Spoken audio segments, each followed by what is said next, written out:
present what is the current paradigm of science. How was the science earlier and how it has been, evolved since today, and what is this intelligent computing all about today, and what is the impact of this intelligent computing on our day-to-day life style of living, what exactly we are looking for, and in what way we have to get along with all these. That's the overall target of this session. So before I begin getting you the definition of intelligent computing, I have a request to you all that, don't think that it is something related to computer science. So now the computer science has become part of all subjects. Computer science has become a common content across all disciplines. Something which is expected to be everywhere, right? Unknowingly or knowingly, the knowledge of computers has become essential for anybody for that matter. So it cannot strictly be called as a branch of science. It cannot strictly be called as branch of commerce. It cannot strictly be called as branch of arts. It's a common branch of all discipline, though it is by title science, but it's everywhere. So that's the scenario which we are with currently. And gone are the days, when we were talking about computers, especially used for calculation purposes. Earlier to computers, calculators were dominating, and calculators were used for computational purpose, like adding numbers, subtracting. When it happened to be a question or problems on big data, like multiplying two large numbers, the calculators were unable to handle. Then computers started coming in, and during that time, in fact, when I started my bachelor's in computer science, the computers were called more a generic system, solving most of the mathematical related problems in general. But today the scenario is totally different. Computers are becoming smarter and smarter. Computers are becoming more intelligent and intelligent, working like a human being with the support of mechanical instruments and with the support of electronics. Initiated, robots were built, and robots are more like human beings. I request some of the participants to please mute your audio. Hello? There is some noise in the background. Unless you want audio to be unmuted for exchanging knowledge, please keep your audio muted. Thanks. So today, I expect computer working like my personal secretary, behaving like my good friend. I want computers to be taught like I am teaching my students, like I am training my kids. I want computer to be trained well so that computers can be used. Computing technology is what is called intelligent computing technology. Intelligent computers are the computers which exhibit kind of common sense. Like we exhibit common sense in solving problem, similar common sense is supposed to be inculcated into the computers.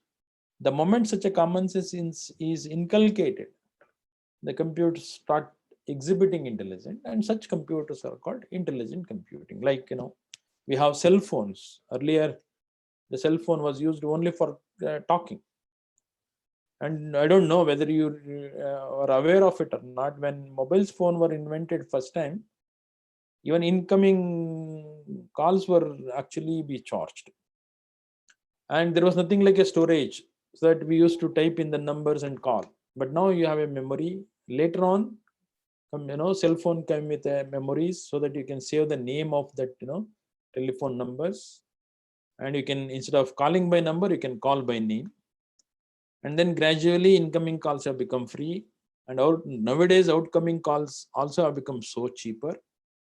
And not only that, this is used for only talking, but also for sending videos, right? You can talk while seeing, you can chat while talking, right? I mean, exactly like if two human beings are talking face to face each other, similar way we can talk over a cell phone, irrespective of geographical distances. I mean, day by day, the system is becoming smarter and smarter, right? So what are the applications of it? And where does our smartphone really suit into our education system today? And what exactly we are looking at the current technology? And in what way all of us are responsible in making use of this technology to make our India one of the developed countries. I'm stressing upon this point that one of the developed countries, because nowadays, for any country to be considered to be a developed country, for any country, in order to consider to be a developed country, what generally we look at is to what extent the current technology is exploited for the betterment of every citizen in that country. Unless we take up this technology to the farmers, to the great Indians, to the agricultural domain, to educational domain. These are the biggest, industries on the other hand in India. One is agriculture industry, another one is education industry, I can call them as, because we are producing students. Unless we take up this technology to offer qualities, either in education or in agricultural product, so we cannot expect our India to be named as one of the developed countries.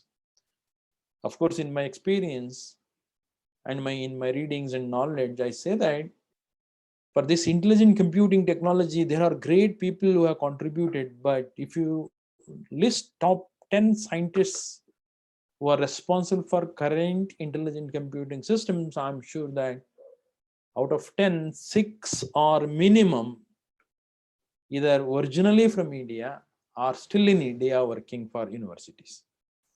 The contributors are from India, but the technology is named to be from outside India.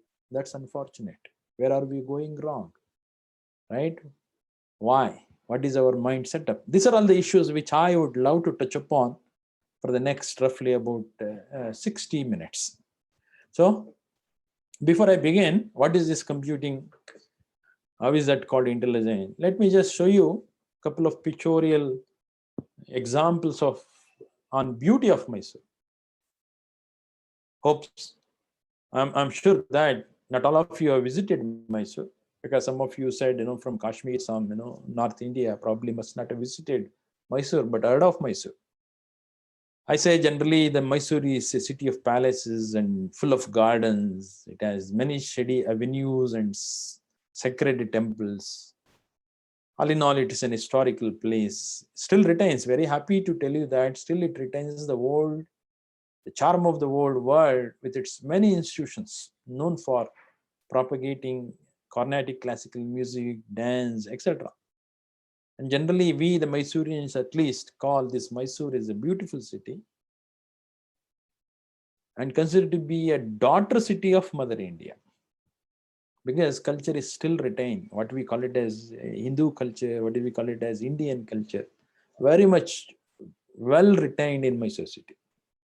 Probably having heard of this, you could not build up good imagination on this, right? You heard of me, but whatever you have imagined, perhaps if I show you with this picture, you can imagine the beauty of Mysore to some extent better. Look at, this is the picture of beautiful palace in Mysore, Mysore Palace, internationally known, St. Philomena's Church, the tallest church in Asia. sacred temples in and around Mysore city, like Belur, Halebid. The people who are in Karnataka have heard of it. And the one statue in between this temple is what is called Mahishashura, whose name is what is called Mysore today. Right? So this is how the Mysore city looks. There is a Vrindavan garden, musical fountain. The very first musical fountain designed and demonstrated was in Mysore. Musical fountain, Krishnaraj Sagar Dam, National Park. Mysore city is almost surrounded by roughly about 75%. Surrounding is by National Park, starting from some Bandipur forest to Nagaravada junction. And we have nearby several falls, right? And Mysore Zoo, an internationally known zoo, bird sanctuary where Tipu Sultan ruled, called Srirangapatna. And then this is what is called University of Mysore, started by Mysore Odiyars.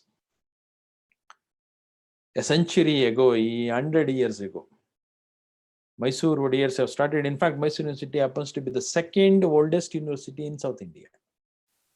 So Manasa Gangotri campus is a PG center where we are all every day leading our life, living like kings. Look at the beauty of the buildings of our campus. These are all palatial buildings donated by great kings of Mysore. Probably now you must have imagined the beauty of Mysore. Just looking at this picture, please don't carry in the other way around that this Professor Guru must have been from the Department of Tourism. I'm sorry, I'm very much from computer science department. I'm not from a tourism department, but still, my interest is not to canvas the beauty of Mysore so that you can think of visiting Mysore, but my interest is to let you know the impact of images on our brain, right? The impact of images.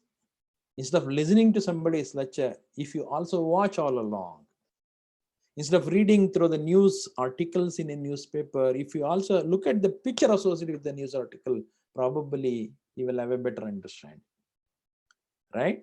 I mean, to establish yourself, to compute yourself, the beauty of Mysore city, probably these pictorial examples must have helped you a lot. I mean, look, by this time now, you must have calculated to what extent the Mysore is so beautiful. You must have unknowingly evaluated, listening my lecture, oh, Mysore must have been a very, very interesting city to visit. You must have worked out, you must have enumerated, right, based on my pictures like palace, a nearby palace. If palace is so beautiful, how is the compound of it, right? If Mysore Zoo has got so many animals, how is that protected, right? You must have worked out, you must have enumerated all this. Or you must have figured out something of your interest. Probably if I go to Mysore, I can also see some, temple of a god of your interest, any god of your interest. Oh, probably because sir has said that Mysore is surrounded by so many beautiful temples. Probably there could be one temple of Shiva. Oh, I can visit. Something you must have figured it out indirectly, unknowingly. All in all, you just thought of establishing in your brain the city of Mysore. Look at the way in which you have heard of me, not only heard of myself presenting a couple of slides so far, but while hearing me, you have done some calculation, some computation unknowingly in your brain. And that is what is called computing. Hope you understood what is called computing. Computing is to come out with something based on the given thing. Based on given is some information, no? You accumulate all that information, do some kind of aggregation of that, assimilate them, right, and refine and apply the inference engine on that, and that application of inference engine would let you come out with something of your own new one.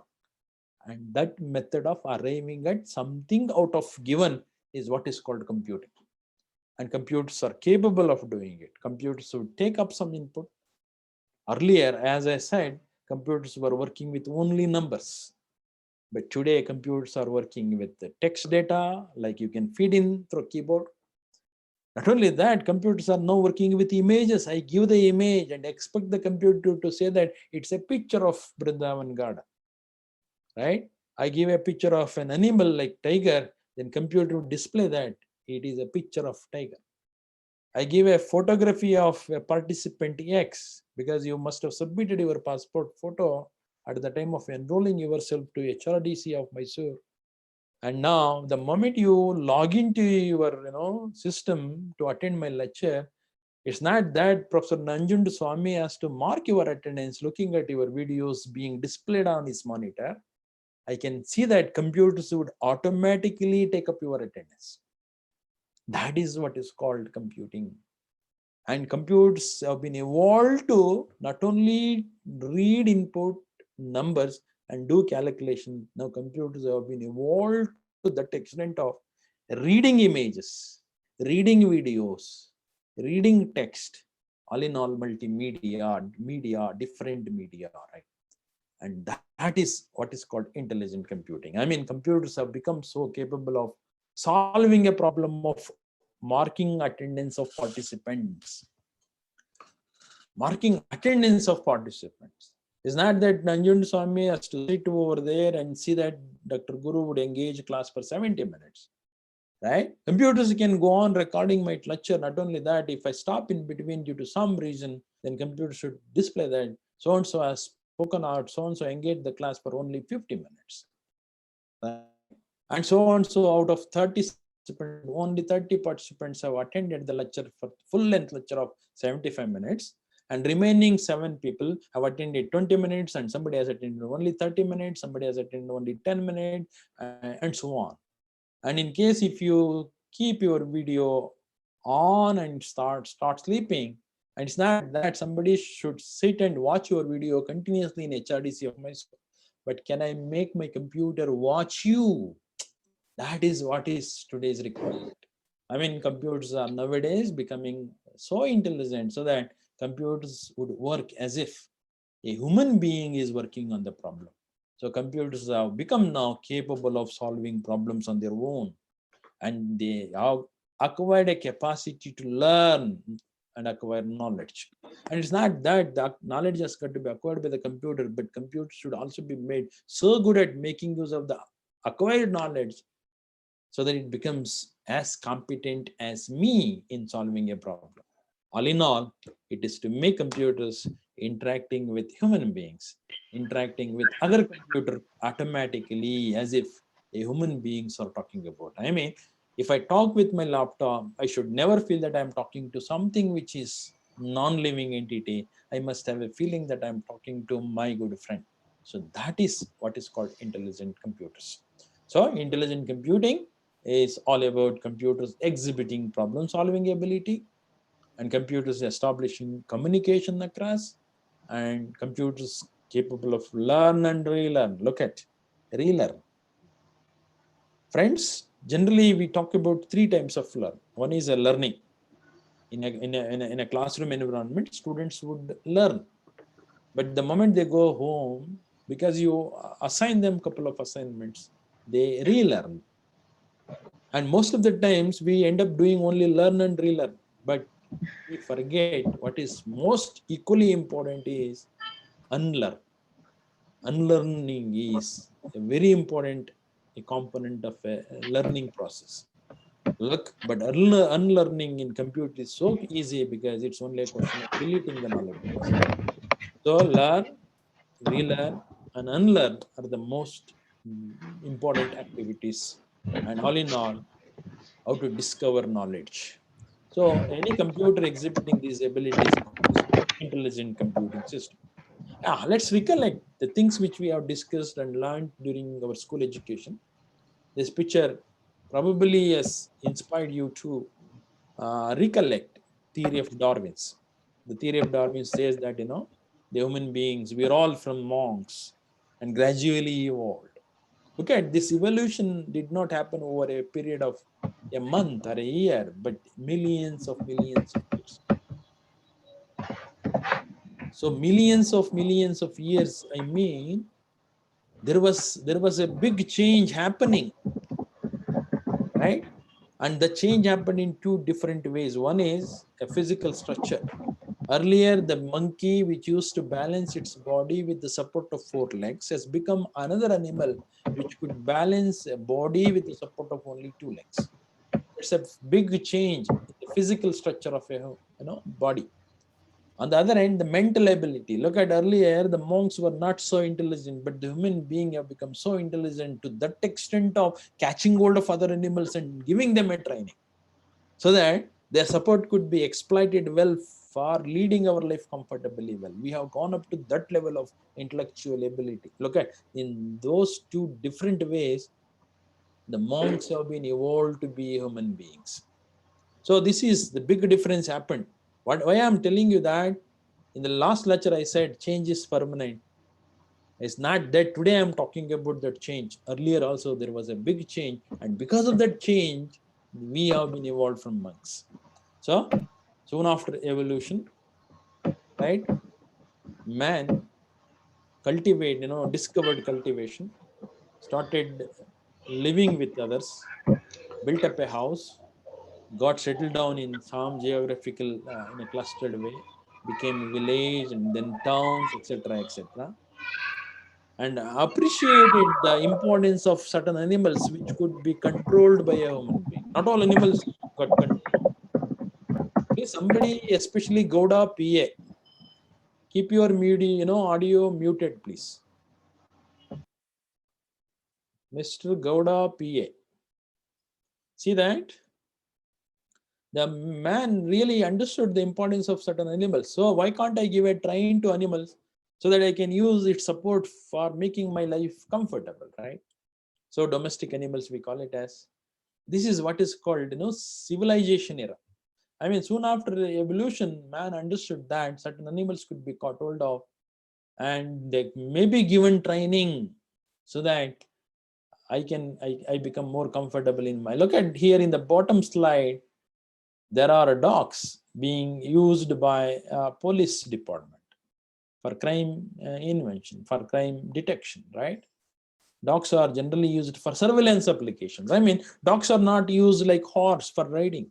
Dogs are not used for carrying goods like donkeys, but dogs are used for only surveillance applications. Look at the ox. Ox are generally used for what is called cultivation, right? Dogs cannot be used here, and ox cannot be used here, right? I mean, what we are going to observe here, that we have understood the strength and power of weakness of every domestic animal, and based on their strength, the human being could identify that this animal can be used for this purpose. Look, no animal is used for general purpose. Keep in mind, no animal can be used for general purpose. However, an animal can be used for a specific purpose. Horses were given training, good enough training for the purpose of riding. Donkeys were given good enough training for the purpose of carrying goods. And oxes were given training for the purpose of cultivation. Dogs were given training for the purpose of surveillance applications. Look at, every domestic animal were trained for specific purpose. And there is nothing like an animal called generic animal, a general purpose animal. That is what is called natural intelligence. I mean, the animals were given the intelligence to that extent. Dogs were given that intelligence to identify crime. I mean, dogs are have got some intelligence, especially better intelligence than a police people for finding out a crime person, right? So oxes have got some better intelligence for cultivation than even a farmer. That is what I mean. These animals have got trained from the human being and started exhibiting problem solving ability for a specific purpose. And such an intelligence is what is called natural intelligence, because these are all natural animals. They exhibit natural intelligence. But on the other hand, computers cannot exhibit natural intelligence. And if computer exhibits natural intelligence, then it is not natural, it is artificial, because computers are non-living entities. So that is the area, that is a field called artificial intelligence field today. Even my smartphone has some artificial intelligence to some extent, right? So then during the civilization, look at Egyptian civilization. Probably you may notice here the sharpness of every, each edge of a pyramid. The sharpness. Even today, our civil engineers are unable to construct such pyramidal structures. If somebody visits Egypt, what really catches him is the beauty of pyramids. Our civil engineers today, though they undergo through formal education, they are unable to construct such beautiful pyramids. But earlier days, there was nothing like a formal education. There was nothing like an engineering colleges. There was nothing like university for civil engineering. But they constructed such a beautiful pyramids. How? What has really made them good at constructing that? And look at ancient Iraq, good temples, attractive temples, carving, right? I mean, there was a science, unfortunately, but there was nothing like a science education. But people were good at science.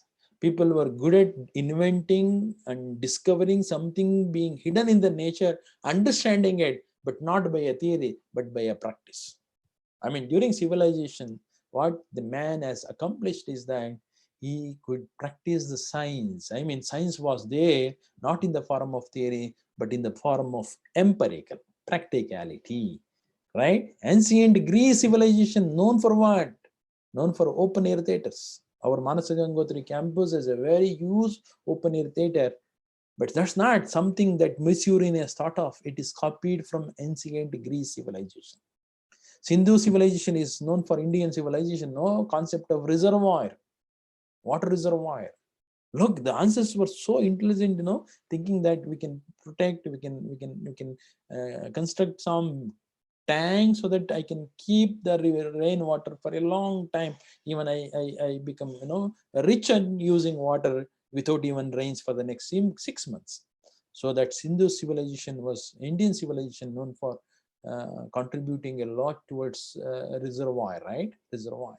I mean, during this evolution of civilization, the ancestors have understood the science behind it, but unfortunately, they were with a lack of knowledge of mathematics, lack of knowledge on theoretical aspects of science, but they used to practice science. I mean, that was an era which I call it as empirical era, which I call it as empirical paradigm of science. Paradigm of science. I mean, that was the first paradigm of science called empirical paradigm of science. It was there for some years, especially for about 15,000 to 16,000 years, whereas earlier to that, it was about millions of years period where monks have become human being, and human being continue to be becoming more intelligent relatively during civilization. Understand, please, a big change happened even during civilization, but the period was less. When compared to the change happened during evolution, monks to human being, period was longer. I mean, the rate at which change happened during civilization is reasonably more when compared to the rate of change happened during evolution. So, empirical paradigm of science, science was under practice. Later on in subsequent years, probably from 700 to 2000, right? 700 to 2000. The evolution of science started coming in. I mean, there were great people who took birth. In my opinion, I consider them as great visionaries, like George Stephenson, Newton for that matter, Diesel, Charles Babbage, Goodyear, Wright brothers, Lumiere brothers. There are many people who have sacrificed their life for the betterment of every citizen.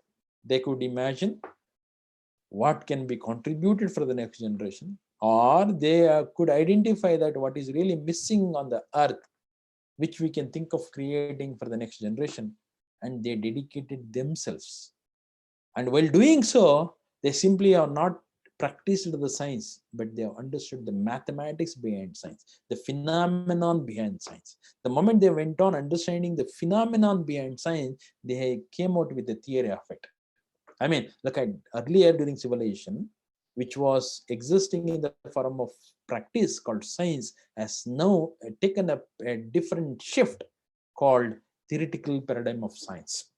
I mean, empirical has been shifted to theoretical because the scientists have realized the importance of mathematics in expressing science. I mean, mathematics has been quoted to be the language of science.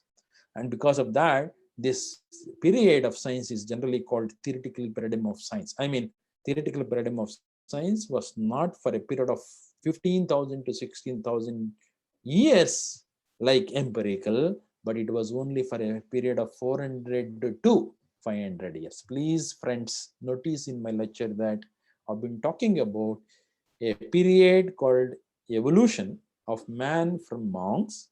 It was millions of years. And subsequently, civilization period has been reduced to only thousands of years, 15,000, 16,000 of years. And later on, theoretical paradigm of science was there only for 100 of years, 400 to 500 of years. I mean, the period is coming down less and less. But on the other hand, the change happened during this theoretical paradigm of science was considerably big, noticeably big. Every day there used to be a new invention. Every day there used to be a big change in the lifestyle of, living style of a human being and so on. A big change happened, but it was for a less period. Notice that the rate at which change happened during this theoretical paradigm was very tremendous. And what is my observation? As I said, what man achieved during thousands of years was relatively little. A great change started to appear, especially in 19th century and early 20th. Amazingly, the changes during the past 50 years. Probably most of you are of age 50 or less than 50. You cannot imagine. But I just want you, I request you to recollect your school days, and compare against today's. You see a big change. Probably if you have got one or two kids, you being a parent must have scolded your kid, telling them that I was not like you at your age, right? We were with no infrastructure, but today kids are with great infrastructure. Something existing today in the morning will be missing out in the next day, and something new will come in. I mean, need not compare against last 50 years, compare against last year, compare your style of living during your masters of education against today. You see a big change. Why? That great change happened very fast. Why? Because of this Charles Babbage. Charles Babbage is responsible for it, who happened to be the father of computers. So change happened because of this. Charles Babbage has created a computing system. And imagine that, one day we can expect such a system which works like a human being without even having, with being a non-living entity. And such a science is what is called computational science. So computational science exists in the form of computation. Science was existing in the form of practice called empirical paradigm, and then theoretical paradigm, and now a computational paradigm. So computational paradigm matters a lot today, and that is responsible for big change.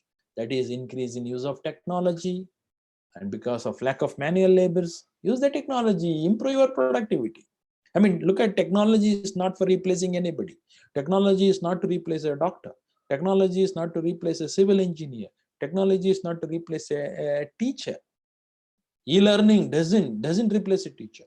E-learning is not to replace a teacher. E-learning is to make teacher much more effective. And technology is to make doctor more effective and more efficient.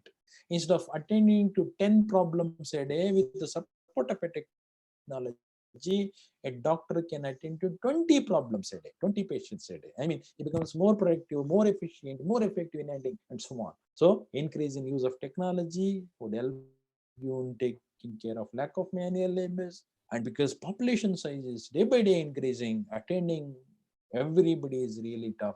And bring in the technology, make use of it so that computers can be well adopted. Need for optimal outcome, right? Optimal outcome. It's not that I'm interested in something as an output, but most optimal one is required. So high productivity, as I said, need for fast and accurate measures. So efficient decision making, availability of high computational power and low cost sensors today has really made it possible. So computational power earlier, when I was a student, even the institution were scared of buying computers because computers were so costly. But today computers can be purchased even by an individual. So increased attention by research community is contributing a lot towards technology, and increased use of technology is a responsible for day-to-day big change. What is really important for this big change? Why? Answer to this question is what is called computational science, and that too a technology. See, computers should learn to acquire knowledge and skill because computers have become an indispensable component for day-to-day life activity. I want computer for what?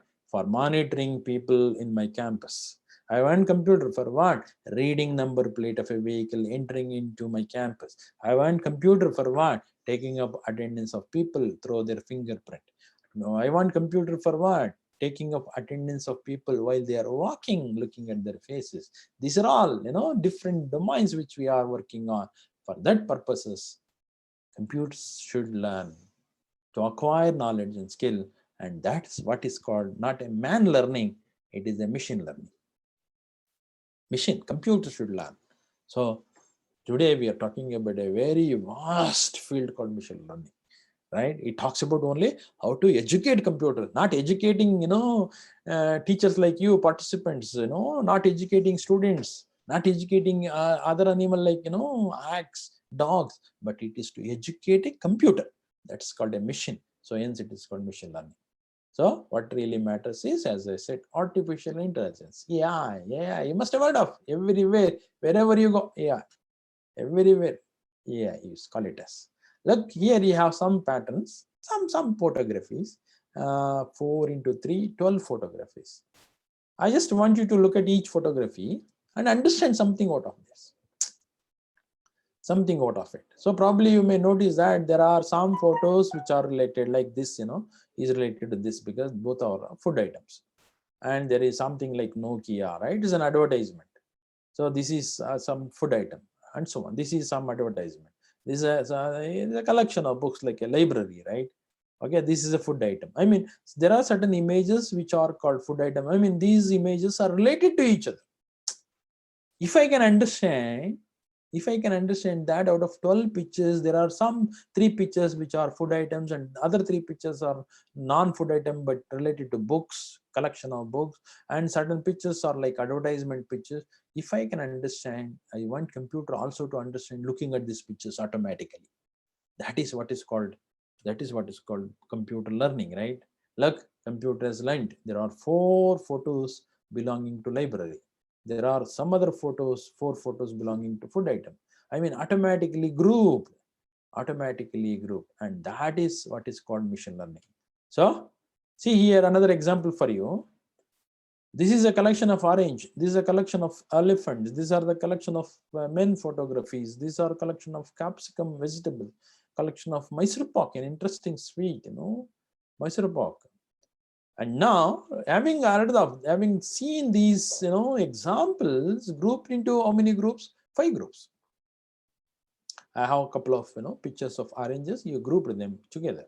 Elephants, grouped them together. And men photography, grouped them together. How many groups? 5 groups are there. 1, 2, 3, 4, 5 groups are there.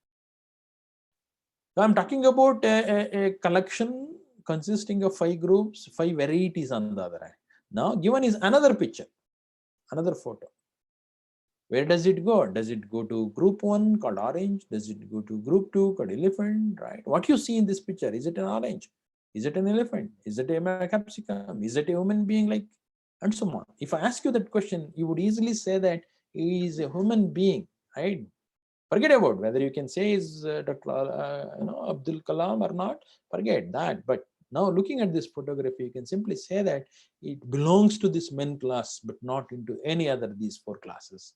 If you can answer, why not computer is a question today. Look, friends, I'm telling you that computers have been trying to the extent of saying that the moment this picture is shown to that, the moment this picture is shown to that computer through camera, the computer would display, this is a human being.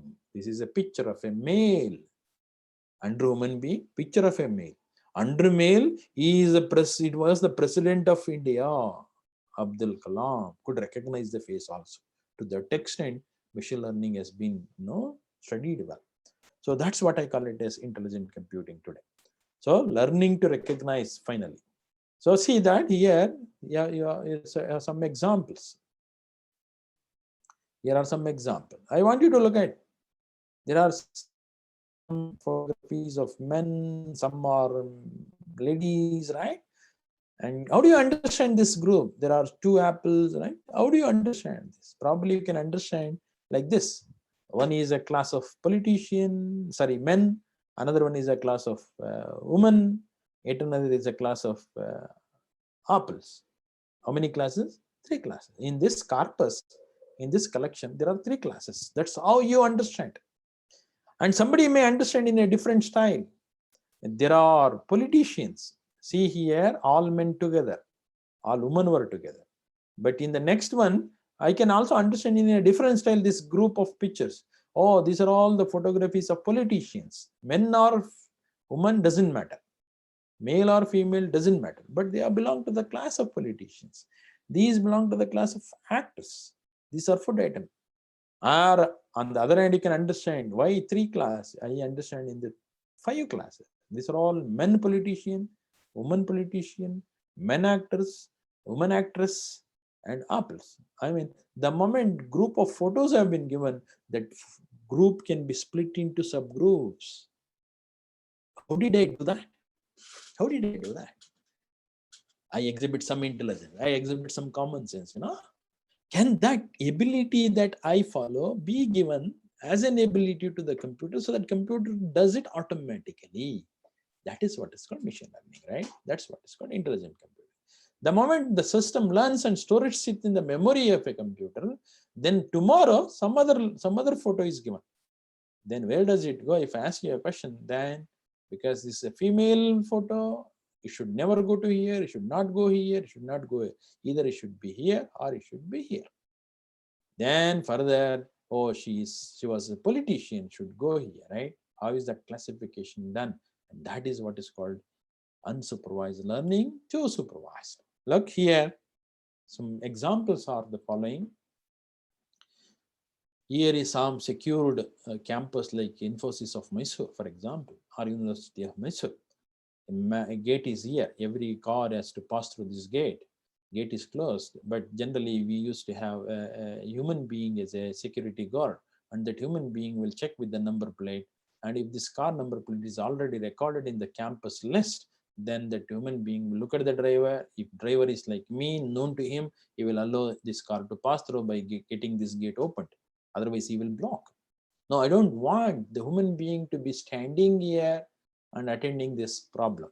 I want computer to be there, camera to be there, looking at the camera, recognizing the number plate, and based on the number plate, it has to search for the list of number plates given as a valid numbers. And if it happens to be one of those numbers listed, then automatically it should trigger up this gate to be opened. Hardware should be operational. Then the car will pass through. And all these activities like capturing the image, reading the number plate, understanding the numbers, and compare it against the list of authenticated numbers, finding out whether it is one of them or not. If it is one of them, issuing a signal to the hardware so that the gate gets opened, and then car will move. All steps have got to be happen so quickly that this driver of the car will never notice that he is authenticated, he is observed. I should drive the car as if nobody is watching me, but system should continuously watch me. So that is what is today requirement. So this is one of the working model which I present you. It is automation of tile inspection. Every industry today has got quality assurance cell.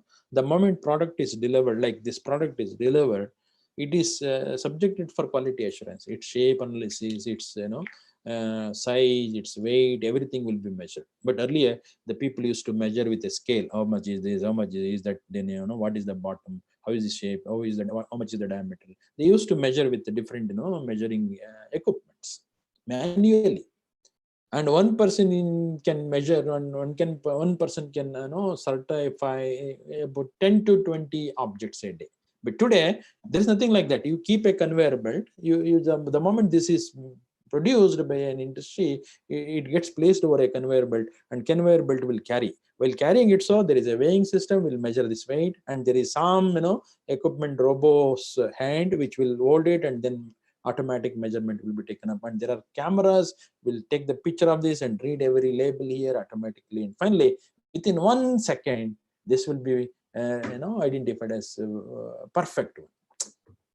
Similarly here in tile manufacturing company, that the manufactured tiles used to be placed on the conveyor belt, and beneath the conveyor belt there would be a sequence of cameras. Cameras are responsible taking up the pictures of this conveyor, the tile moving across, and the pictures were matched against the reference pictures, and whenever there was 100% match, tile used to be recognized as a good one, otherwise not a good one. Look at that, inspection speed is about 40 tiles per minute, almost 1.5 seconds per minute, right? 1.5 seconds per tile. That was the time. But on the other hand, if you leave the labor to do that, probably you can do only 40 tiles per day, but it is 40 tiles per minute. That doesn't mean that you are taking away the job of such employee, but you are not taking away the job of such employee. Yeah, if you can educate him towards technology, probably you can hire more technologists. I mean, lower level jobs could be thrown out, and you can create higher level jobs. And by giving the education to them, you can see that they will have better life. That's an advantage of technology today on the other hand.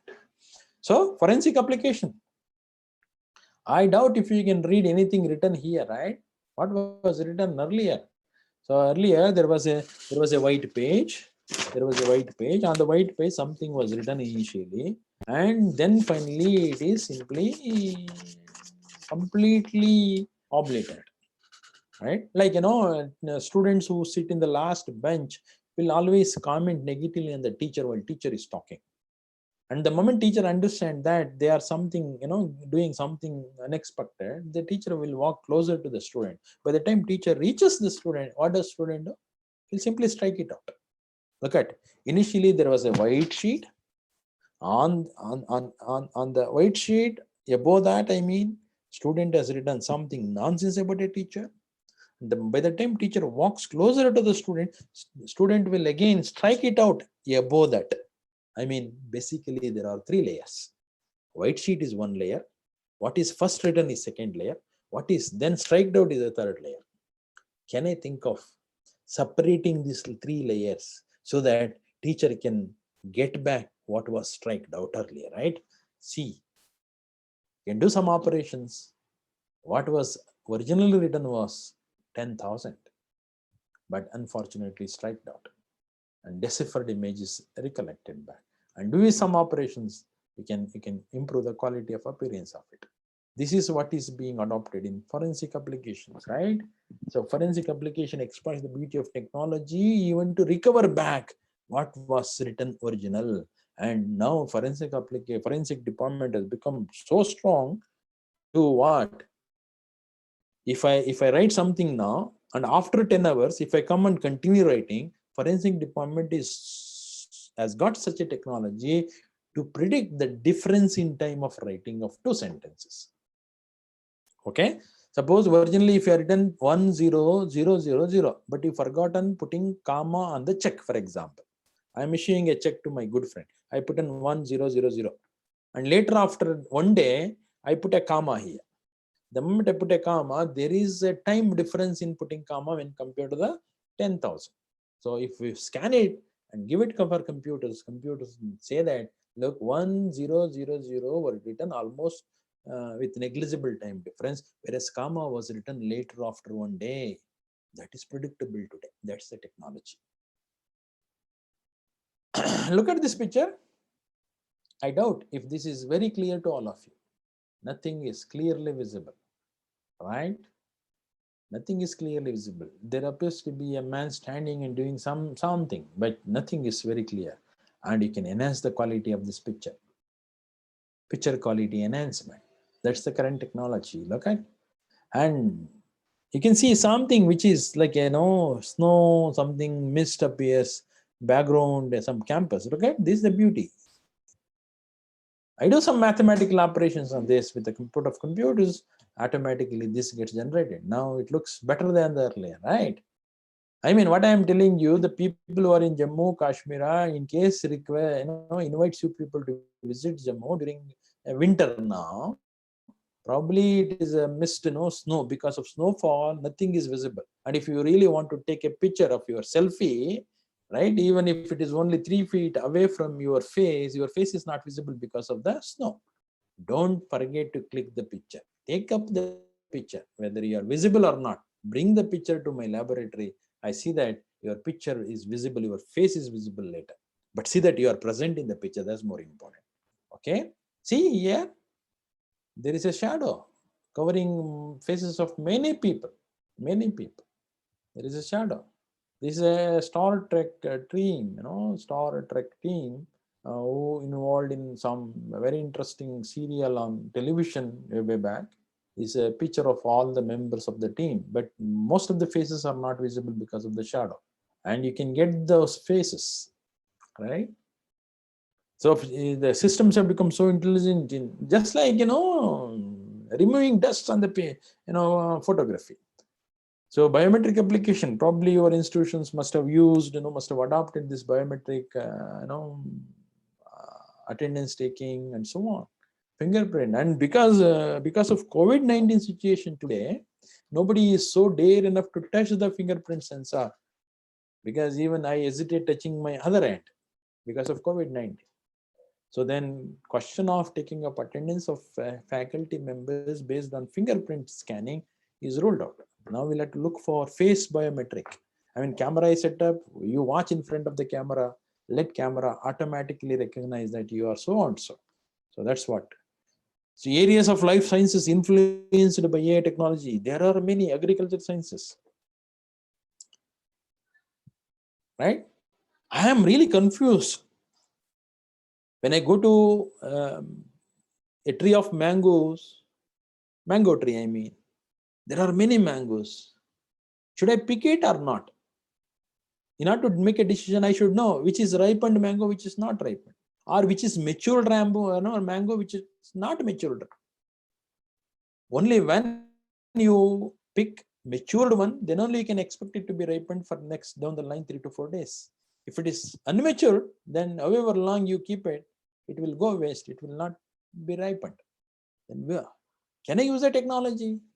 I am not trained well because I am not an agriculturalist. I am not, I'm not aware of how to classify matured mangoes from unmatured mangoes. But I want to pick the mangoes from the tree, right? I have to plug it up, unplug the mangoes. So then what do? I go with the camera setup. My cell phone is made so smart, and the app is there. I just click the app, go to mango, and show the mango in front of it. Or I go to market mall. I want to buy mangoes. Probably, if not with mangoes, you must have observed in apples. In apples, what? The apple looks so red, wonderful outside. But the moment you cut it off, you see a black colored soft tissue inside. And such apples are not good for eating. But unnecessarily I purchased it. No, I lost my money.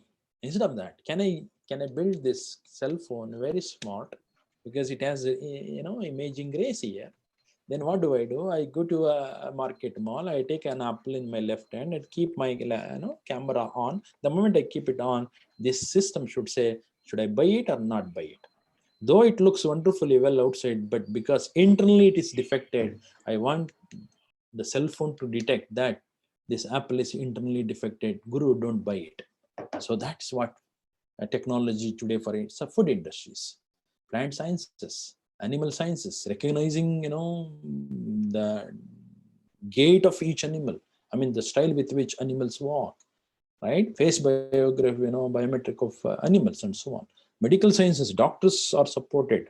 Please understand that what I am talking about are all the solutions to improve the efficiency, the effectiveness, productivity of a person, but not to replace a person. So medical sciences, Harvesting. Vadivu Kumari, please keep your audio muted. So automated harvesting of ready to harvest crops, vision-based system to grade the crops, right? Look at here. So this is something like limbs of, robot, instrument. Okay, picking or not picking, which is really ripened, which is not really ripened, classification of mangoes, classification of other fruits, recognition of fruits, etc., etc. There are plenty applications of that. So in food industry, especially store management, process management, quality check and packing, right? You hope you must have heard of that in 2014, if I remember. The mangoes from India were banned from European countries. India was known for, sending mangoes to European countries. But in 2014, because we did not have a technology for classifying mangoes into good mangoes and bad mangoes, European government has straight banned, completely banned. Don't buy mangoes from India. Okay, that was a tremendous situation, very hard situation at the time. The characteristics of normally measured are number of objects, dimension, geometry, etc. Let me not get into this too much. So these are applications of it. Look at, here is that. April 2014, European Union banned import of mangoes from India, which resulted in loss of more than 10 crores, 100 crores, sorry, 100 crores. So this is how the system, pictorially. AI in animal sciences, health monitoring. So looking at the style with which dog is walking, looking at the style with your ox is walking, don't you think that probably this animal has got some health issues, right? Instead of that, you are watching, you can keep the camera continuously monitoring the behavior of an animal, and based on the behavioral, health could be monitored. So animal could be recognized. Wildlife tracking. Earlier, tiger census. People used to sacrifice their life, but now nothing. Keep the camera will track the animal, and by the end of the day, it gives you the count how many tigers have passed through, how many lions have passed through, how many donkeys have passed through, right? For every animal, there is a count today. Earlier, people used to sit on the trees and continuously watch and go on counting. It's in census, Look at animal biometrics. Given is a photography of an animal, the system now says what type of animal is that, what is its name, labeling of that. Okay, tracking. Some examples of tracking of animal. Giraffe, right? And shape of an animal can be extracted and recognized finally.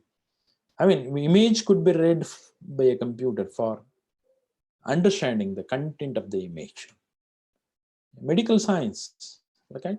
I think you are all well aware of it, but it's not simply, generating the image and doctors are looking at it. Today, we are talking about advising the doctor. Computers advising the doctor. Computers giving evidences about the patient for the doctor so that doctor will quickly go through it. So lung cancer, right? System giving his opinion, like a radiologist supposed to look at it and write down a note, can that be automated? That's done to some extent today. So image classification, like, finding out the fractures in the limb part, right? And neck part, etc. and so on.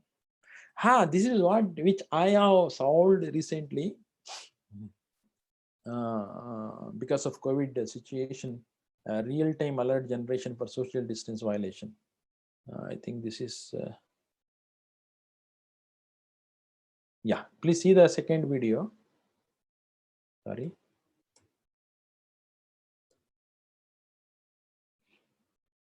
This is a video which myself and my data scientist team could capture by a drone camera in Bangalore city during lockdown period with the permission from the police department. This drone camera video was given as input to computers, and computers were given good enough training to calculate the social distance And if there is any violation by people walking across street, the system used to give an alert, and nobody is violating here now, and that's why there is no alert here. The moment it sees any two persons moving together at a close distance, then there will be an alert here.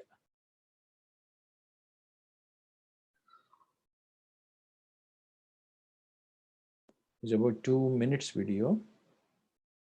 See here, people are walking and so on, but they are not violating the social distance. Now they are people violating the social distance. You can see at the top left, right? This is a problem which we have recently solved for solution to COVID-19 situation. And then there may be some people, walking across the street and coughing, right? Because of COVID-19, those people should be, identified, and they should be tested for positive of COVID-19 infection, and so on. So it was also designed. And this is another crowd detection. So if there are many people going together, right? It's a YouTube video which we have downloaded, but worked on that. So see here, there are people moving together, and then made a cluster, and that gets identified, and crowd is detected, right? Look at. If a single person is walking, it doesn't get marked. If many people are together, then only it will be identified. Automation of it, complete system is doing on its own. And there is a camera fixed from this angle. No crowd is here. Now in this environment, social distance is not violated. Something like that. Okay. That's the technology today we are looking at it. I mean, probably, especially if not every one of you, all Kannadigas who are in Karnataka must have heard of a story of Kanakadasa, right? Kanakadasa. When teacher taught people, students about God and its appearance and its presence, the teacher said that God is everywhere. God is wherever you go, always God is there. You are not alone. Don't worry about that. You are always blessed and monitored by the God, etc., etc. After 1 hour of lecture about God, the teacher had given assignments to the students in the form of giving them a banana. Each student was given a banana. And teacher requested to students, tomorrow when you come back my class, when you come back to my class, please see that you have eaten up the banana, and while eating banana, see that nobody notices that. I mean, I want you people to eat the banana which I have given you, so that nobody watched you eating banana. And when you come back tomorrow morning, please tell me, how did you eat the banana? Where did you eat the banana? And did anybody notice it or not? Okay, then finally all students have carried up the banana, and one tried by switching off the light at midnight, and environment was so dark, and ate up the banana. And another one went inside some forest jungle and eaten up the banana, and so on.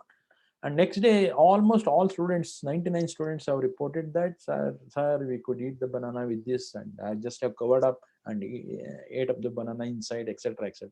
But one student stood up and said, I'm sorry that I could not eat the banana, because though I tried with many instances and good effort, but unfortunately I was with the feeling that there was somebody watching me. And yeah, because you said yesterday, said in our lecture, God is everywhere, God is inside me, God is inside every object. I used to understand that God was also there inside the banana. Then how did I find time or the environment to eat banana? I could not, sorry. And that was Kanakadasa, right? I mean, what was conveyed in that lecture by a teacher is that you are always being monitored by a God. Whatever you do, good or bad, it's being monitored by the God. My lecture is not on that. My lecture is whatever you do, if not by a God, you are monitored by surveillance camera today. Wherever you go, whatever you do, surveillance camera is there to monitor you. Don't worry, you are not alone. You are additionally with one more called camera, an intelligent system called AI-based, AI-enabled computing technology. Okay. So there are many other challenges today. Classroom attendance. As I said in the beginning, I can see that my computer watch you continuously and take up your attendance. Not only attendance, how long you were attending my lecture, were you happy or not, facial gesture recognition. Were you happy? Did you find difficulty looking at your facial expression? My system can say that during my 1 hour, how many times you really felt unhappy, how many times you really expressed your excitement, how many times you were so, with smiling faces, etc., etc. The system can notice and observe all such things. Look at, person is entering, persons are walking. Computers can now recognize all this activity detection. Here is myself standing and watching the sports umpire. That third umpire can be automated. If third umpire could be automated, why we want leg umpire and other main umpires? We can throw them out, right? That's what into sports application. Not only that, during this, if something goes right, observe, carefully observe. Look, this person has fallen down. The moment it happened, there is an alert. There is an alert. Look at, there is an alert now. There is an alert. That alert should be automatically created. It's as good as a man is standing and watching, right?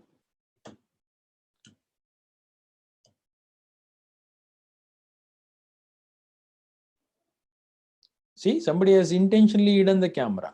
Please understand. Somebody has intentionally hiding the camera. This is called obscuring camera. Right? You must have kept your camera on the corridor of your college. And if during night, a thief will come and keep the kerchief on the camera and he goes for stealing of equipment. If that happens, then camera should understand that somebody is hiding me. Then it should suddenly generate alarm, ringing, making sound, right? This is what today's problem. So safety alert, please understand here.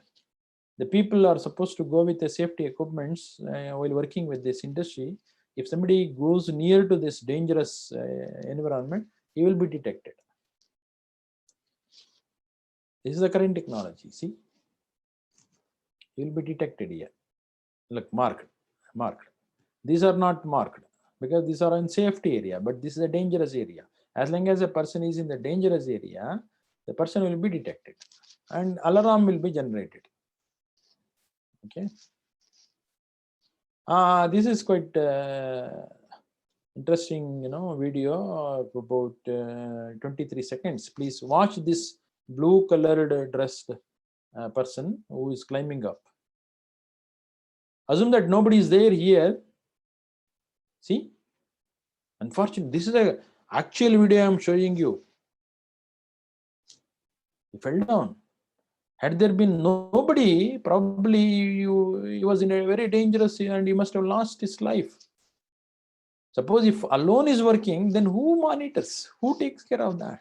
If something goes wrong like this, at least there must be a camera setup and a computing system which can generate alert and alarm to the respective owner so that owner can come and attend to that. Or else, while this person was climbing up, camera should have given him an instruction that please be careful while climbing up, hold your hand tightly and so on. Like he is being managed and monitored by a human being. This is all about number plate recognition in Bangalore traffic, especially. Bangalore city is known for heavy traffic. See, here, Bangalore traffic.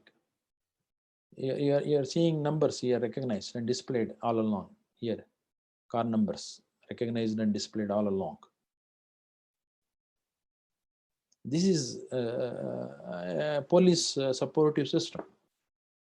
Right? Police can actually this lane in Bangalore is a lane explicitly marked by police people, where this portion is supposed to be used by heavy vehicle like buses and lorries. No car and two-wheelers are supposed to move in this lane, but unfortunately there are many cars and two-wheelers. Then police people are supposed to stand and watch and put them into penalty. That cannot be done because the traffic is so heavy. Then they wanted a computer-based solution. Can we recognize only these cars and scooters number plates so that based on that recognized number plate, a notice can be served to them? And that's an application of this. Okay.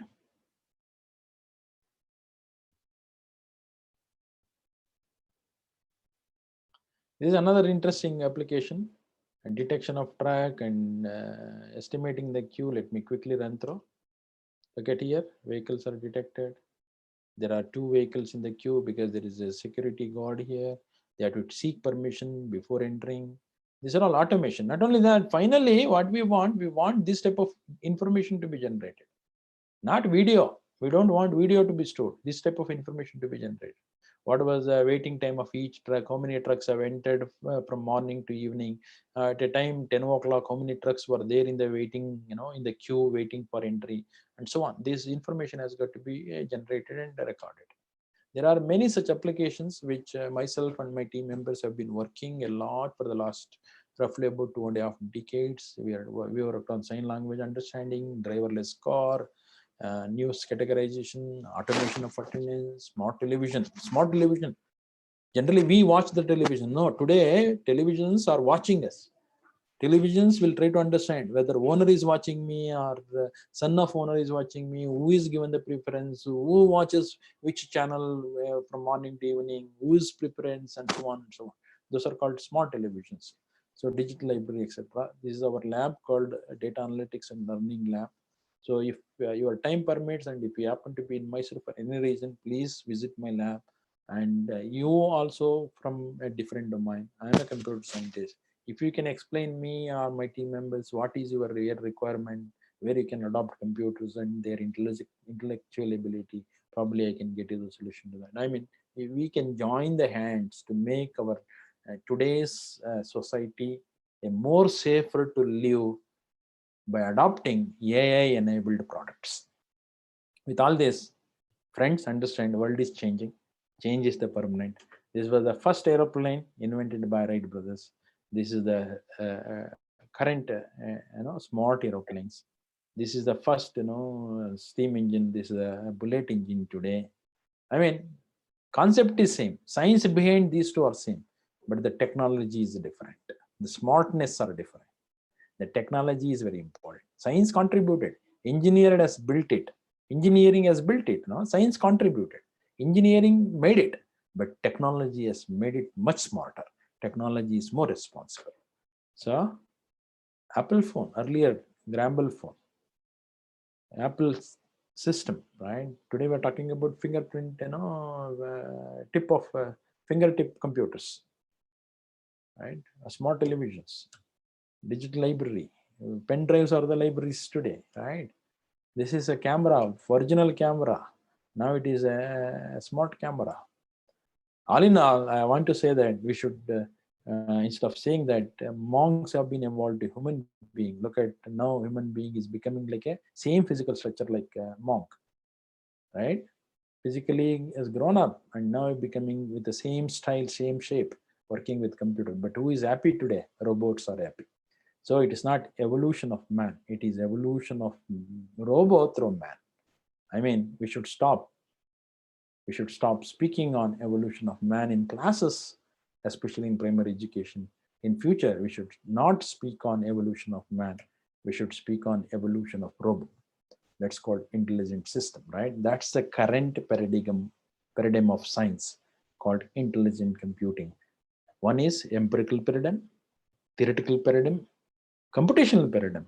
Now it is a data paradigm. Data matters a lot. We are in the fourth paradigm of science in the current era. So in summary,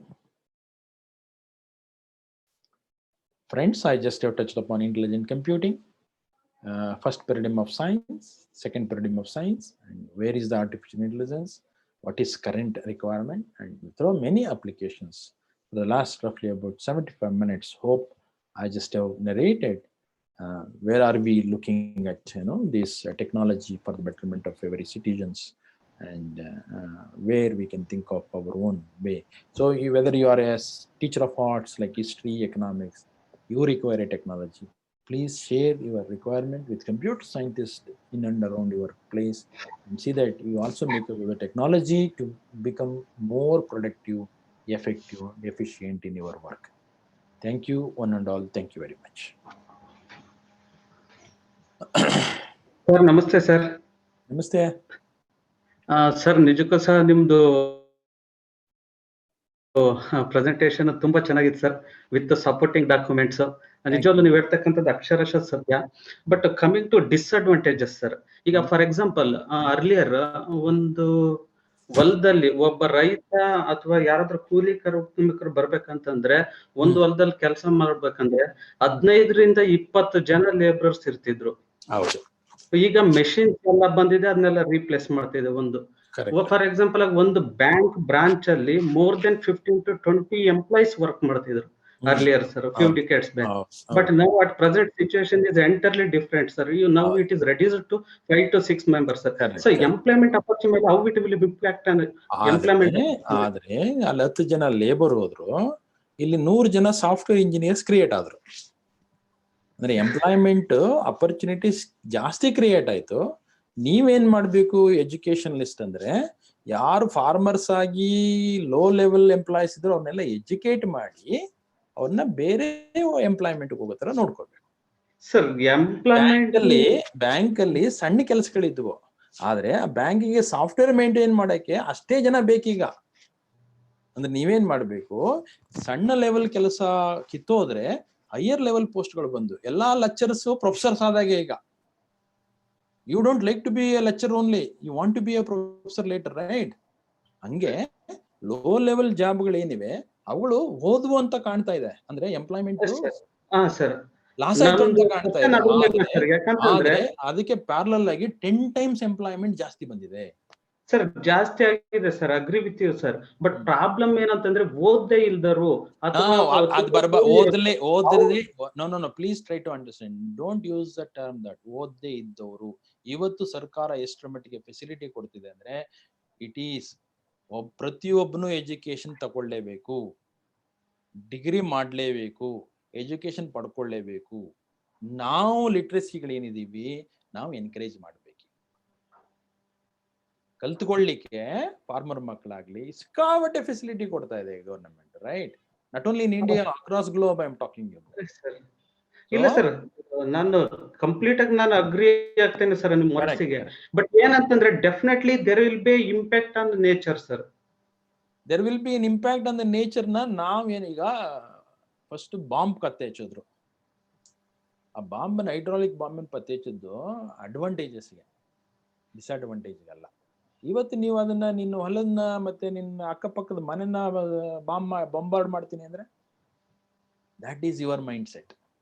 ಅಂದ್ರೆ ಮನುಷ್ಯ ಏನ್ ಮಾಡ್ಬೇಕಿಲ್ಲಿ, advantages ಕಡೆ ಜಾಸ್ತಿ move ಆಗೋದನ್ನ ಕಲಿಬೇಕು. It is our mindset. Hope you are understanding. Okay sir, agree ಆಗ್ತೇನೆ sir ಹೇಳಿದ್ದೆಲ್ಲ. But ಈಗ ನಾನು certain I gone through the research paper sir. ಈಗ ನೀವು ಒಂದು ಟ್ರ್ಯಾಕ್ಟರ್ ಇಟ್ಕೊಂಡು ಉಳುಮೆ ಮಾಡೋದ್ರಲ್ಲಿ ಪ್ರೊಡಕ್ಟಿವಿಟಿ ಜಾಸ್ತಿ ಬರ್ತಿದೆಯೋ, ಟ್ರ್ಯಾಕ್ಟರ್ ಬಿಟ್ರೆ ಉಳುಮೆ ಪ್ರೊಡಕ್ಟಿವಿಟಿ ಜಾಸ್ತಿ ಬರ್ತಿದೆ? ಸರ್ ನಾನು ಒಪ್ಕೊಂತೀನಿ ಸರ್. ನಾನು being A agri graduate, being A scientist of agriculture, ನಾನು ಫ್ಯಾಕ್ಟ್ರಿ ಉಟ್ಕೊಂಡು ನಾವು ಉಳುಮೆ ಮಾಡಿದ್ರೆ we can save the time, we can save the money. ಏನ್ ಮಾಡ್ಬೇಕು ಅಂದ್ರೆ ಸ್ಕಿಲ್ ಸರ್, ಈಸ್ ಇಟ್ ನಾವು ಸ್ಕಿಲ್ ನೋಡಿ, ಸ್ಕಿಲ್ ಒಂದು ಲೆವೆಲ್ ಅಲ್ಲಿ ಮಿನಿಮಮ್ ರಿಕ್ವೈರ್ಮೆಂಟ್ ಇದೆ. ಆದ್ರೆ 100 ಜನದ ಕೆಲಸ ಬೇಕಾಗಿಲ್ಲ. ಈಗ ನನಗೆ 10 ಜನ ಸಾಕದಲ್ಲಿ. ಇನ್ನು 90 ಜನದಲ್ಲಿ 10 ಜನ ಟ್ರ್ಯಾಕ್ಟರ್ ಡ್ರೈವರ್ ಆಗ್ಬಿಡ್ತಾರೆ, ಬೆಟರ್ ಸ್ಕಿಲ್ ಆಯ್ತು. ಈಗ ಇನ್ನು 80 ಜನ ಆ ಟ್ರ್ಯಾಕ್ಟರ್ ಮ್ಯಾನುಫ್ಯಾಕ್ಚರಿಂಗ್ ಕಂಪನಿಲಿ ಎಂಪ್ಲಾಯ್ ಆಗ್ತಾರೆ. 80 ಅಲ್ಲ, 800 ಜನ ಆಗ್ತಾರೆ. ಅಂದ್ರೆ ನೀವೇನ್ ಮಾಡ್ಬೇಕು ಈಗ, you should take up the technology to the development of every citizen and see that everybody will have a better education. No school ಅನ್ನೋ ಕಾನ್ಸೆಪ್ಟ್ ಬರಬಾರ್ದು. ಇನ್ನು ನೋ ಸ್ಕೂಲ್ ಅನ್ನೋ ಕಾನ್ಸೆಪ್ಟ್ ಬರಬಾರ್ದು. ಮತ್ತೆ ನೀವು ಅವನಿಗೊಂದು ಕೆಲಸ ಕೊಡ್ತಾ ನಿಂತ್ಕೊಂಡ್ಬಿಟ್ರೆ ನೋ ಸ್ಕೂಲ್ ಬಂದ್ಬಿಡುತ್ತೆ ಅವನಿಗೆ. ಅರ್ಥ ಆಯ್ತಲ್ಲ? 7ನೇ ಕ್ಲಾಸ್ಗೆ ಒಂದು ಪೊಲೀಸ್ ಕಾನ್ಸ್ಟೇಬಲ್ ಕೆಲಸ ಕೊಟ್ರೆ ಬಿಟ್ಟು ಹೋಗ್ಬಿಡ್ತಾನ ಅವನು. ಪಾಪ ಒಂದ್ 100 ರೂಪಾಯಿ ಸಿಗುತ್ತಲ್ಲ ಸಂಬಳ. ಇಲ್ಲ ಸರ್, ಆದ್ರೂ ಸಹ ಸ್ವಲ್ಪ ಇದ್ರಲ್ಲಿ ಒಂದ್ ಸ್ವಲ್ಪ ತೊಂದರೆಗಳು ಅಂತ ಖಂಡಿತ ಇದೆ. ಇಲ್ಲ ಸ್ಟಾಟಿಸ್ಟಿಕ್ಸ್ ಸರ್. ಇವತ್ತು today India is rich because of technology. Sir agree with you sir. ನಾನು ಅದ್ರ ಬಗ್ಗೆ but there is a threat to the nature sir, there is a threat to the animals sir, there is a threat to the nothing. ಅದು ನೀವು ಮಾಡ್ಕೋತಿರೋದು. ಇದು threat ಅನ್ನೋ concept ನೀವು ಮಾಡ್ಕೋತಿರೋದು, right? ಅದು ನಿಮ್ಮ mind set. That's your mind set. ಎಲ್ಲಿ ನಿಮಗೆ positive attitude ಬರೋವರೆಗೆ chances ಇದೆ ಅಲ್ಲಿವರೆಗೂ ಬಳಸ್ತಾ ಹೋಗ್ಬೇಕು. ಎಲ್ಲಿ ನಿಮಗೆ ಅದು ನೆಗೆಟಿವ್ ಕಾಣ್ತದೆ ಅಲ್ಲಿ ಬಿಟ್ಕೋಬೇಕು. ಅಂದ್ರೆ ಸರ್ ತಗೊಂಬಂದು ಎಲ್ಲಾ ನೆಗೆಟಿವ್ ಅಂತ ವಿಚಾರ ಬರಲ್ಲ ಸರ್, ವಾಸ್ತವವಾಗಿ ನಾವು ಮಾತಾಡ್ಬೇಕಾಗುತ್ತೆ. ಅಲ್ಲೆಲ್ಲ ನೀವು ವಾಸ್ತವವಾಗಿ ನಾನು ಅಗ್ರಿ ಆಗ್ತೇನೆ ಸರ್, ಬಟ್ ನಾನಂತೂ ನಿಮ್ಮ ಸ್ಟೇಟ್ಮೆಂಟ್ಸ್ ಗೆ ಡೆಫಿನೆಟ್ಲಿ ನಾನು ಅಗ್ರಿ ಆಗಲ್ಲ sir. Definitely there will be threat to the nature sir. Threat to the nature ಅಂದ್ರೆ ನೀವು ಒಂದು ಮರ ತೆಗಿತೀನಿ ಅಂದ್ರೆ ನೀವು ಮನೆನೇ ಕಟ್ಟಕ್ಕಾಗಲ್ಲ. ಮನೆ ಕಟ್ಟಿ ಮನೆ ಸುತ್ತ ಮರ ಬೆಳೆಸಿ. ಒಂದು ಮರ ತೆಗೆದು ಒಂದು ಮನೆ ಕಟ್ಟಿ ಸುತ್ತ ಮರ ಹಾಕೊಳ್ಳಿ, ಗಿಡ ಬೆಳೆಸ್ಕೊಳ್ಳಿ. ಅರ್ಥ ಆಯ್ತಲ್ಲ? ನೇಚರ್ ಹೋಗುತ್ತೆ, ನಮ್ಮ ಮರ ತೆಗೆದ್ರೆ ಮನೆ ಕಟ್ಟಕ್ಕಾಗಲ್ಲ ಅಂದ್ರೆ ತಪ್ಪು. Because you should be well secured, you should have a better life. ಆ ಲೈಫಿಗೆ ನೀವೇನು ಸ್ಪಾಯ್ಲ್ ಮಾಡ್ತೀರಿ ಅದಕ್ಕೆ ಈಕ್ವಲೆಂಟ್ಗಿನ ಡಬಲ್ ಬೆಳೆಸೋದನ್ನ ಮೈಂಡ್ ಸೆಟ್ ಮಾಡ್ಕೋಬೇಕ್ರಿ. ಅರ್ಥ ಆಗ್ತಲ್ಲ? ಸೊ ಎಲ್ಲಿದೆ ಅಂದ್ರೆ it is in our hand. ನಾವೇನಿದೀವಿ ಟೀಚರ್ಸು, ಇವತ್ತೊಬ್ಬ ಪೊಲಿಟಿಷಿಯನ್ ಏನಾದ್ರು ತಪ್ಪು ಮಾಡ್ತಿದ್ದೇನೆ ಅಂದ್ರೆ it is not the mistake of a politician, it is a mistake of teacher. ಯಾವುದೇ ಮಗು ಅಪ್ಪ ಅಮ್ಮನ ಮಾತಿಗಿನ್ನ ಜಾಸ್ತಿ ಒಬ್ಬ ಟೀಚರ್ ಮಾತನ್ನ ಕೇಳುತ್ತೆ. ಟೀಚರ್ ಕಮ್ಯುನಿಟಿ ಚೆನ್ನಾಗಿ ಉದ್ಧಾರ ಆಗಿ ಒಳ್ಳೆ ಎಜುಕೇಶನ್ ಕೊಡ್ಲಿಕ್ಕೆ ಶುರು ಮಾಡಿದ್ರೆ I am sure that we can build up a better society. ಇದನ್ನ ನಾವು ತಲೆಯಲ್ಲಿ ಇಟ್ಕೋಬೇಕು ಗೌಡ ಅವರೇ. Okay okay sir sir, no argument, no argument, no debating. For my words sir. No argument, no wording. It is the responsibility. Justification for my statement, sir. Justification ಬರೋಲ್ಲ ರೀ. ಎಲ್ಲಿವರೆಗೆ teacher ethical ಆಗಿರ್ತಾನೋ ಅಲ್ಲಿವರೆಗೆ ಸಮೃದ್ಧಿಯಾಗಿ ಬೆಳೀತಾರೆ. ಸರ್ ತಮ್ಗೆ ಒಂದೇ ಒಂದು sir, ಮಡಿಕೇರಿದು ಒಂದು ಸನ್ನಿವೇಶ ನಮ್ಮ ತಮ್ಮ ಮುಂದೆ ಇಡ್ಲಿಕ್ಕೆ ಇಷ್ಟಪಡ್ತೀನಿ ಸರ್. ಮಡಿಕೇರಿಯಲ್ಲಿ ಸರ್ ಮಳೆ ಅಂತಕ್ಕಂಥದ್ದು ಈಗಿಂದನೇ ಅಲ್ಲ ಸರ್, ಮೊದ್ಲಿಂದನೂ ಸಹ ಮಳೆ ಅದನ್ನೇ ಹೇಳ್ತಿದ್ದೀನಿ ಕೇಳಿ, ಅದಕ್ಕೆ ಬರ್ತೀನಿ. ನನಗೆ ಗೊತ್ತು ನಿಮ್ ಪ್ರಶ್ನೆನ ಇದು ನೀವೇ ಕೇಳ್ತಿರೋದು ಮೊದಲನೇದಲ್ಲ, ಇದು 20ನೇ ಆನ್ಸರ್ ಮಾಡ್ತಿರೋದು. ಮಡಿಕೇರಿನಲ್ಲಿ ರೋಡ್ ಮಾಡಿದ್ರಿ, ಮನೆ ಕಟ್ಟಿದ್ರಲ್ಲ, ಮಾಡುವಾಗ ಅದಕ್ಕೆ ಸೆಕ್ಯೂರ್ಡ್ ಆಗಿ ಕಾಂಪೌಂಡ್ ಕೊಟ್ಟುಕೊಂಡು ಟೈಟ್ ಮಾಡ್ಕೊಂಡು ಹೋಗ್ಲಿಲ್ಲ. ಅಲ್ಲಿಗೆ ಅದನ್ನ ಮಾಡೋದ್ ತಪ್ಪಲ್ಲ, ಮಾಡೋ ವಿಧಾನ ತಪ್ಪು. ಅರ್ಥ ಆಯ್ತಲ್ಲ? ಅಲ್ಲಿ ಭೂಮಿನ ಒಡೆದು ರೋಡ್ ಮಾಡಿದ್ವಿ, ಯಾಕೆಂದ್ರೆ ಟ್ರಾನ್ಸ್ಪೋರ್ಟೇಶನ್ ಬೇಕು ನನಗೆ. ಮಾಡಿದ್ನಲ್ಲ, ಮಾಡುವಾಗ ತೆಗೆದ್ನಲ್ಲ ಅಲ್ಲಿಗೆ ಅದನ್ನ ಟೈಟ್ ಮಾಡ್ಕೊಂಡು ಹೋಗ್ಬೇಕಿತ್ತು. ಕನ್ಸ್ಟ್ರಕ್ಷನ್ ಸಿವಿಲ್ ಇಂಜಿನಿಯರ್ಸ್ ಏನಿದಿರಿ, ಮನಿ ಮೇಕಿಂಗ್ ಆಟಿಟ್ಯೂಡ್ ಆಗೋಯ್ತು ನಿಮಗೆ, ಸರ್ವಿಸಿಂಗ್ ಆಟಿಟ್ಯೂಡ್ ಆಗಲಿಲ್ಲ. Are you understanding my? ಎಲ್ಲಿವರೆಗೆ ನಾವು ಮನಿ ಮೇಕಿಂಗ್ ಅಂತ ಹೋಗ್ತೀವಿ ಅಲ್ಲಿವರೆಗೆ ನೇಚರ್ನ ಸ್ಪಾಯ್ಲ್ ಮಾಡ್ತಾ ಹೋಗ್ತೀವಿ. ಎಲ್ಲಿವರೆಗೆ ಸರ್ವಿಸ್ ಮೋಟೋ ಬರ್ತದೆ ಅಲ್ಲಿಗೆ ಸರಿ ಬರ್ತದೆ. ಪ್ಲೀಸ್ ಬೇರ್ ಇನ್ ಮೈಂಡ್. ನಿಮ್ಮನ್ನ ಯಾರು ಪ್ರಶ್ನೆ ಕೇಳಿದ್ರೆ ಮುಂದೆ ಹೇಳಿ, B as A servant rather than being a money maker ಅಂತ ಹೇಳಿ. ಸರ್ ಆಫ್ಟರ್ ಆಯ್ತಲ್ಲ? ಎಲ್ಲದಲ್ಲೂ ಅಡ್ವಾಂಟೇಜ್ ಡಿಸ್ಅಡ್ವಾಂಟೇಜ್ ಇದೆ, ಬಟ್ ಮೋರ್ ಅಡ್ವಾಂಟೇಜ್ ಕಡೆ ನಾವು ಮನಸ್ಸನ್ನ ಕೊಡ್ತಾ ಹೋಗಿ ಸರ್ವಿಸ್ ಮೈಂಡ್ ಆಗಿ ಮಾಡಿದ್ರೆ ಈ ಅಡ್ವಾಂಟೇಜಸ್ ಅನ್ನ ಕಡಿಮೆ ಮಾಡ್ತಾ ಹೋಗ್ಬೇಕು. Every action has 2 events. ನನ್ನ ಕಣ್ಣಲ್ಲಿ ನೀರು ಹಾಕೋದು 2 ಕಾರಣಕ್ಕೆ ಹಾಕ್ತೀನಿ. ಒಂದು ತುಂಬಾ ಸಂತೋಷ ಆದಾಗ ಹಾಕ್ತೀನಿ, ಇನ್ನೊಂದು ತುಂಬಾ ದುಃಖ ಆದಾಗ ಹಾಕ್ತೀನಿ. ಆದ್ರೆ ನನ್ನ ಕಣ್ಣಲ್ಲಿ ನೀರಿರೋದು ದುಃಖ ಆದಾಗ ಹಾಕೊಳಕ್ಕಲ್ಲ, ಸಂತೋಷ ಆದಾಗ ಹಾಕೊಳಕ್ಕೆ. ಆಗ ಬದುಕಬೇಕು. ನಾನು ನಗ್ತೀನಿ, 2 ಸರಿ ನಗ್ತೀನಿ. ಒಬ್ಬ ಮನುಷ್ಯ 2 ಸರಿ ನಗ್ತಾನೆ. ಒಂದು ಹುಚ್ಚನಾದಾಗ ನಗ್ತಾನೆ, ಅರ್ಥ ಆಗ್ತಿದ್ಯಾ? ಇನ್ನೊಂದು ತುಂಬಾ ಖುಷಿ ಆದಾಗ ನಗ್ತಾನೆ. 2 ನಗೋದೆ. ಆದ್ರೆ ನಗುವನ್ನ ಜಾಸ್ತಿ ಮನುಷ್ಯ ಸಂತೋಷಕ್ಕೆ ಬಳಸ್ಕೋಬೇಕು, ಹುಚ್ಚನಾಗ್ಲಿಕ್ಕಲ್ಲ. Any action ends with has got 2 end ರೀ. ನನ್ನ ಸ್ಪೆಕ್ಟಕಲ್ಗೂ 2 ಎಂಡ್ ಇದೆ, ನನ್ನ ಆರಂಭಗೂ 2 ಎಂಡ್ ಇದೆ. One is a bad end, one is a good end. Always we should think of moving towards a good end rather than always thinking towards. That is our mindset. ಈ mindset ನಾವು study ಮಾಡಬೇಕು ಅಂದ್ರೆ ನಮ್ಮ teaching ಕಮ್ಯುನಿಟಿಗೆ held responsibility ತುಂಬಾ ಇದೆ. Higher level ಟೀಚರ್ಸ್ಗಿನ ಜಾಸ್ತಿ low level teachers ಇದಲ್ಲ, primary education teachers, ಅವರು ಆ ಮಗುಗಳನ್ನ ಬೆಳೆಸೋರು ಚೆನ್ನಾಗಿ ಎಥಿಕ್ಸ್ ಅನ್ನ ಬಿಲ್ಡಪ್ ಮಾಡಿಕೊಂಡು. ಇವತ್ತು ಯಾರದೇ ಮಿಸ್ಟೇಕ್ ಆಗಲಿ ನಾವು ಅವ್ರ ಮಿಸ್ಟೇಕ್ ಅಂತ ಎಸ್ಪೆಷಲಿ ನಾನಂತೂ ಹೇಳಲ್ಲ. It is a mistake of politician, mistake of ಡಾಕ್ಟರ್ನ ಯಾರು ಕ್ರಿಯೇಟ್ ಮಾಡಿದ್ರು? ಟೀಚರ್ಸ್. ಪೊಲಿಟಿಷಿಯನ್ಸ್ ಯಾರು ಕ್ರಿಯೇಟ್ ಮಾಡಿದ್ರು? ಟೀಚರ್ಸ್. ಪೇರೆಂಟ್ಸ್ ಅಲ್ಲ ರೀ. ಇವತ್ತು ಮಕ್ಕಳು, ನಾನು ಹೇಳ್ತೀನಿ ನನ್ನ ಮಗನಿಗೆ ಪಾಠ, ಐ ಆಮ್ ಕಂಪ್ಯೂಟರ್ ಸೈಂಟಿಸ್ಟ್, ನಾನು ಕಂಪ್ಯೂಟರ್ ಸಬ್ಜೆಕ್ಟ್ನ ಹೇಳ್ಕೊಟ್ರೆ ನನ್ನ ಮಗ ನೀ ತಪ್ಪು ಹೇಳ್ತೀಯಪ್ಪ, ನಮ್ಮ ಟೀಚರ್ ಇದು ಹೇಳಿರೋ ಅಂತ ತಪ್ಪನೆಸ್ ಡಿಫೈನ್ ಮಾಡುತ್ತೆ. Hope you are understanding me? ಇಲ್ಲಿ responsibility of a teacher, ethics of a teacher, CBCS ಪದ್ಧತಿ ಎಷ್ಟಿದೆ ಅಂದ್ರೆ ಸಾಕಷ್ಟಿದೆ. ಅಲ್ಲಿ ವಿ ಆರ್ ರೆಸ್ಪಾನ್ಸಿಬಲ್. ನೆಗೆಟಿವ್ ಇದೆ ಅಂತೇಳಿ ಅದನ್ನೇ ಕ್ಯಾನ್ವಾಸ್ ಮಾಡ್ತಾ ಹೋಗೋದು ಬೇಡ. ನೆಗೆಟಿವ್ ಎಲ್ಲದಲ್ಲೂ ಎರಡು ಎಂಡ್ ಇರಲೇಬೇಕು. ಒಂದು ಟಾಪ್ ಎಂಡ್, ಒಂದು ಬಾಟಮ್ ಎಂಡ್. ಎಲ್ಲಿ ಟಾಪ್ ಇದೆ ಅಲ್ಲಿ ಬಾಟಮ್ ಇರಲೇಬೇಕು, ಎಲ್ಲಿ ಬಾಟಮ್ ಇದೆ ಅಲ್ಲಿ ಟಾಪ್ ಇರಲೇಬೇಕು. ಆದ್ರೆ ನಾವು ಯಾವಾಗಲೂ ಅಪ್ವರ್ಡ್ಸ್ ನೋಡ್ಬೇಕು, ಡೌನ್ವರ್ಡ್ಸ್ ಅಲ್ಲ. ಡೈನಾಮಿಕ್ ಪತ್ತೆ ಹಚ್ಚದ ಅಂತೇಳಿ ಅವನನ್ನ ಕ್ಯಾಕರ್ ಸುಗಿಯೋದಲ್ಲ ಇವತ್ತು, ರೈಟ್? ಅವನ್ ಪತ್ತೆ ಹಚ್ಚೋದ್ರಿಂದ ನಮ್ಮ ಲೈಫ್ ಎಷ್ಟು ಚೆನ್ನಾಗಿ ಬಂದಿದೆ ಅನ್ನೋದನ್ನ ಯೋಚನೆ ಮಾಡಿಕೊಂಡು, ಈ ಬೇರೆಯವರು ಅದನ್ನ ಬೊಂಬಾರ್ಡಾಗಿ ಬಳಸ್ಕೋತಾರಲ್ಲ, ಅವ್ರನ್ನ ಕ್ಯಾಚ್ ಮಾಡೋದು ಕಲಿಬೇಕು, ಅವ್ರನ್ನ ಟ್ರೈನ್ ಅಪ್ ಮಾಡಿ. ಉಗ್ರಗಾಮಿಗಳನ್ನ ಇಟ್ಕೊಂಡು ಶಿಕ್ಷೆ ಕೊಡೋದ್ರ ಜೊತೆಗೆ ಅಂತವ್ರು ಬರಬಾರ್ದ ರೀತಿ ಟ್ರೈನ್ ಅಪ್ ಮಾಡಬೇಕು. ದಟ್ಸ್ ಮೋರ್ ಎಜುಕೇಶನಲಿಸ್ಟ್ ರೆಸ್ಪಾನ್ಸಿಬಿಲಿಟಿ ಸರ್ ಇದು. Sir, technology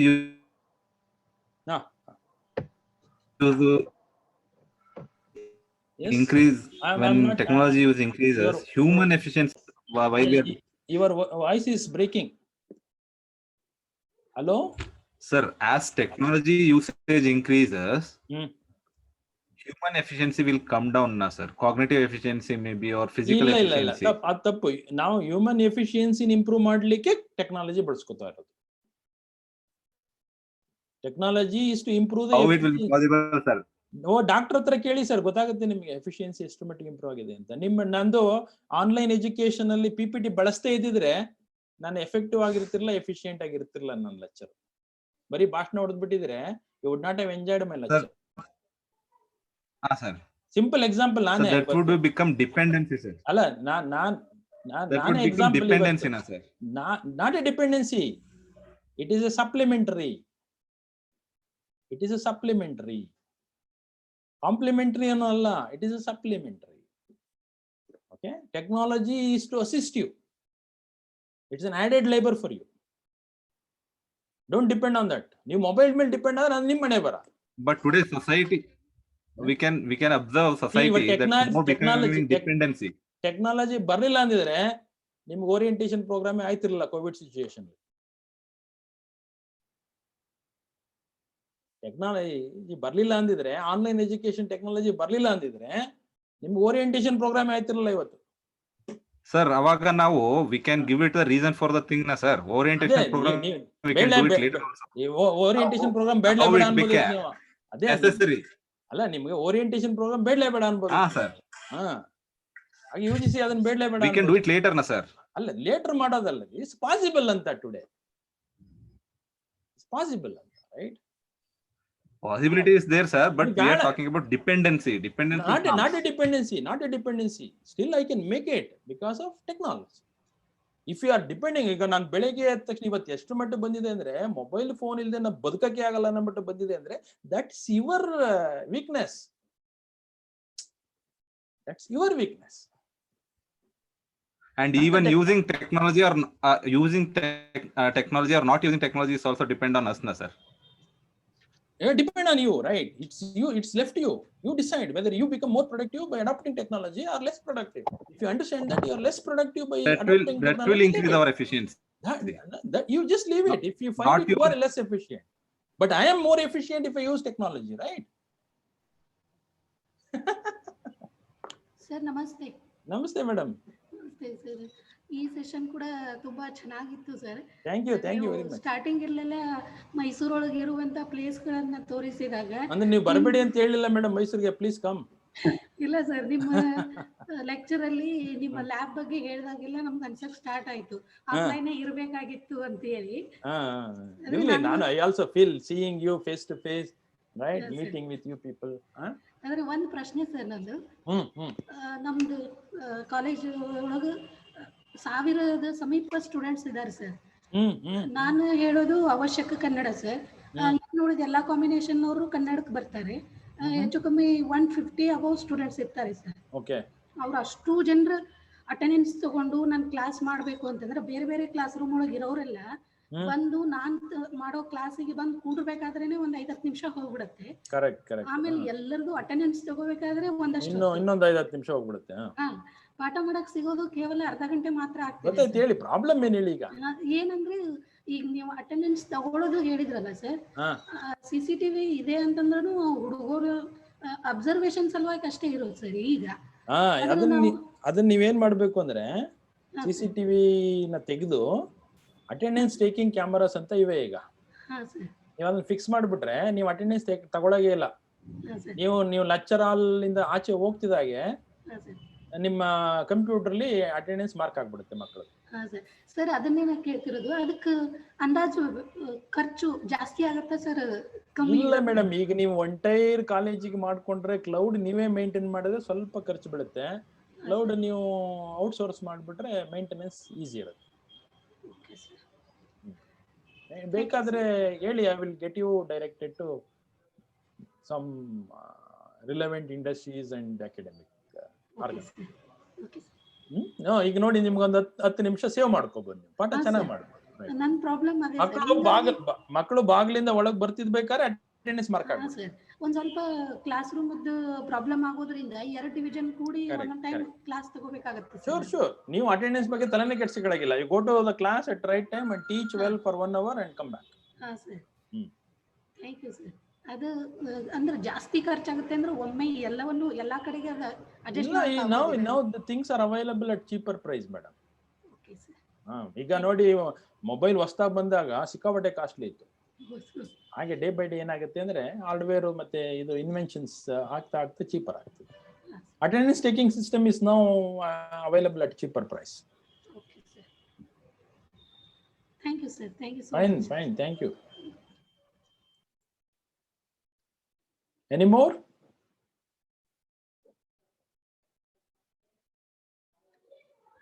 So if no more questions, then I really thank you all for the wonderful interaction, and special thanks to HRDC people, and with great acknowledgement to Dr. Nanjun Swami for his interest in having myself to be a speaker, and hope to see you all face to face in near future. Let's meet again. Thanks a lot. Thank you very much. Thank you, sir. Thank you, sir. Please, Prof. Thanks. Thank you. Thank you, sir.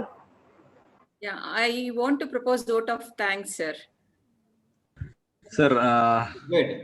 Madam, good. Sir, it's so nice listening for your talk. Like it's very wonderful. Actually, I am listening to you from past 1 decade when we adopted the CBCS system. I am from DoS College, Ooty Road. So actually, we always like your talk so much. We used to get a lot of information. So a very informative talk, and hope everyone have gained knowledge about CBCS and about the computer intelligence and all. So much. It was very thought-provoking and informative talk, sir. So on behalf of all the participants, on my behalf, I propose thanks for you, sir. And also I like to thank our coordinator, HRDC University of Mysore, Nanjun Swami sir, for providing an opportunity to have to listen the talk from you, such a eminent personalities from University of Mysore. Thanks very much, sir. And I thank all the participants for their patience hearing. Thank you, Anand.